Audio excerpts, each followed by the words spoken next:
সব দোষ একা আমার, আমি খালি দোষ করি আর কেউ কোনো দোষ করে না। কতদিন পর তোর বাসায় আসলাম, ভাবলাম আজ তুই বান্ধবী মিলে চুটিয়ে আড্ডা দিব, আর তোর মেজাজ কিনা 49 করে ফেললি। আর বলিস না, মাঝে মাঝে শাশুড়ি এমন সব কথা বলে না, মাথাটা একদম গরম হয়ে যায়।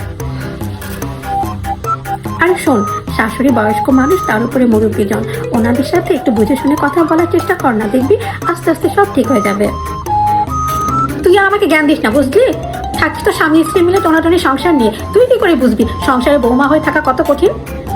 আচ্ছা, আমি তোকে শিখিয়ে দিই কিভাবে শাশুড়ির সাথে কথা বলবি। তুই আমাকে শিখাবি কিভাবে শাশুড়ির সাথে কথা বলতে হয়? আচ্ছা আচ্ছা, শোন না শোন, মনে কর আমি তোর বৌমা আর তুই আমার শাশুড়ি। কি বললি? আমি শাশুড়ি? ঠিক আছে, এই বৌমা, মাথা ঘুমটা পড়ো। ঘুমটা? ঘুমটা কোন ব্যাপার নাকি? এই দেখ, ঘুমটা পড়ে নিলাম। আর এত ছোট করে ঘুমটা পড়ছো কেন? বড় করে ঘুমটা পড়ো।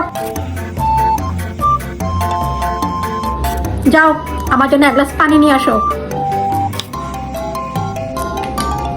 বোতলে পানি কেন? এত বড় বাসার মধ্যে কি কোনো গ্লাস নাই?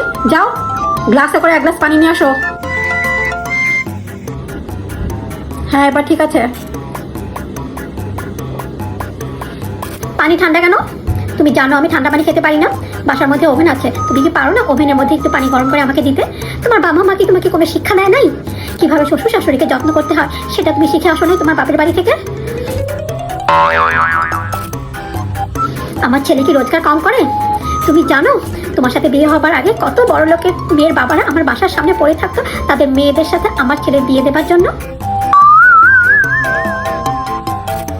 কিন্তু আমার ছেলে তোমাকে বিয়ে করলো, সে যে তোমার মধ্যে কি এমন দেখতে পেলো, সে তোমাকে ছাড়া আর কাউকেই বিয়ে করলো না।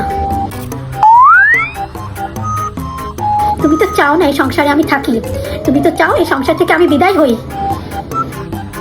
চুপ কর তো, আমি আর পারবো না তোর বৌমা হতে, এ আমার কাজে না।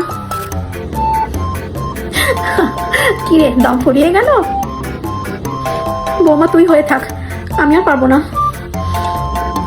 শোন, সংসারে বৌমা হয়ে থাকা এত সহজ না, বৌমা হয়ে থাকা কিন্তু অনেক কঠিন একটা কাজ।